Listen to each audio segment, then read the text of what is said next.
Kenny Powers joining us on the broadcast this morning. Yes, that's Andrew Chafin. That's our man. Andrew, good morning, man. Thanks for coming on with us. Good morning. Thanks for having me. Hey, what's it feel like being back with the D-backs, bud? You've been around the block a time or two here, a decade in the league, and you're coming back home. Well, everybody always asks me that, and I just kind of give the same answer. It's weird, but like a good weird. I mean, it's like coming home, but it's different, but it's the same. It's pretty exciting, and I'm kind of looking forward to everything this year. I mean, Andrew, you've had every look possible. You've had short hair, you've had no beard, you got it all now. So what's the most comfortable look you have? Is this the best look you've had so far, you feel like? I think so. I think we got a barber coming on Saturday. I'm going to get the mullet lined up a little bit, maybe get a little Latin fade going. I love it. Let it keep going, no, I don't really care anymore. I just go with it. Dude, I love it. I love it. Here's my question for you. When you went to camp, did you drive the car that you bought from that guy in Chicago? What'd you call it? The beater wagon? The beater mobile? No, it was an 88 Firebird, so I called it the Beater Bird. I did not drive that out here. I did an engine swap on it a couple years back now and never rehooked up the AC. And I'm not going to be out here with no air conditioning. Yeah, I don't blame you. And I don't know if Harold's familiar with this story or fans, but you got to Chicago in your 2 years there, and you made such a big impact in the fan base. You put something out on social media saying, I need to buy a car. And you met a dude and you bought his Firebird, and we're looking at pictures of it, and then you restored it? Oh, I wouldn't say a restoration by any means. I ripped the leaky engine that was out, and then I just put a new crate engine in it, new transmission, and now she runs pretty good. Now, when people say I restored it or didn't, like for me, I'm having that done to a car, I'm not touching it. I couldn't do that at all. Are you underneath the hood working on it?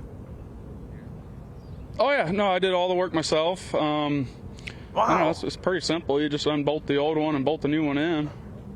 That's maybe simple for you. That's out of our pay grade. Hey, you have made a bigger cultural impact on the sport than I think you're aware, Andrew, and specifically the T-shirts that you commissioned in Chicago. A stroke of genius, might I add. And the failed starter T-shirt that became pretty popular there is gold. Are they still wearing them in Chicago? You brought it to Oakland with you too, huh? Yeah, I brought it to Oakland, then Detroit, and I actually just got my shipment in here a couple of days ago, so it'll start making an appearance. I don't know what they're doing back in Chicago, but yeah, I'm still going to wear it because I think it's funny. How did that start for you? I mean, I got an idea where it came from, but how did it start? I just remember me and a bunch of other relievers were sitting and talking about getting, shirts made just for the relievers because we want to feel special too. And then, just talking there, we came up with that idea. I can't take full credit for it, but yeah, as a group, we came up with it, and so I reached out to the fellas, like, hey, we need some failed starter shirts for the bullpen, because everybody knows relievers want to be starters, and we just thought it'd be funny, put a smile on people's face, and kind of just went with it. Wow, that's awesome. Hey, Andrew, so you've been through a lot of pitching changes here, rule-wise, rule changes in baseball. They went to the three-batter rule, and that was kind of affected you a lot, the lefty matchup guy. You've adjusted to that. Now we're back to the pitch timer. Shouldn't say back to it, but we're into the pitch timer rules. Which one's more difficult when you look back? Would it be the three-batter rule, or will it be the adjustment to the pitch clock? I'm going to say definitely adjusting to the pitch clock, especially in my case. Like, I've always been good at getting righties out, so it's like, I get to face more than one hitter. This will be fun.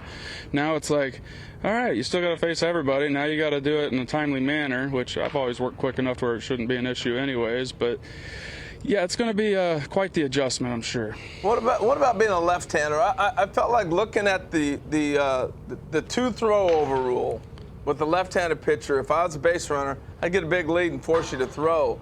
What are some of the challenges you might see or advantages for a left-handed pitcher? I'm curious how you look at that. Well, I think that's definitely going to be on a pitcher-to-pitcher basis, but when you got a good hang move, say you already used your 2 picks, well, you're going to go and then like, oh, he's not going to pick because if he doesn't get me, then I'm safe at second or whatever the heck it is.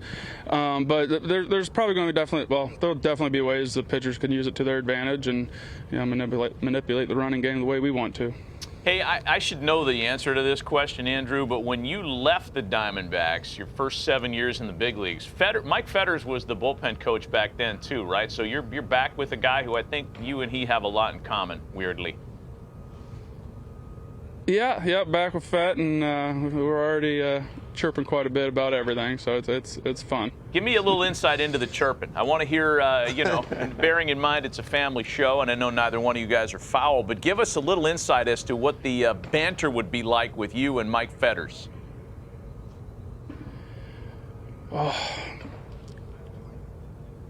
I don't think I really can safely. But we just two old school guys, having conversations about a new school game that we don't necessarily care for how it's or what it's turning into. So you can imagine the kind of roads we go down with that stuff. Fair enough. I got it. Hey, we appreciate the visit, man. You got anything else? I was just gonna say, who was your favorite lefty that it maybe inspired you to be a pitcher? Who was your guy? I never really watched baseball growing up. I still don't really watch baseball. I just knew I was good at throwing one and wanted to take it as far as I could. I've never been a big fan of the game, if you will, but I've always loved playing it. And I kind of just grabbed the ball and went and played the game. You're beautiful. It's working for you, man. I love it. Keep doing your thing, as Harold likes to say. Andrew, we appreciate the time today, bud. We wish you nothing but success back in the desert this year. Way to go. Thank you very much. Y'all have a good one. Andrew.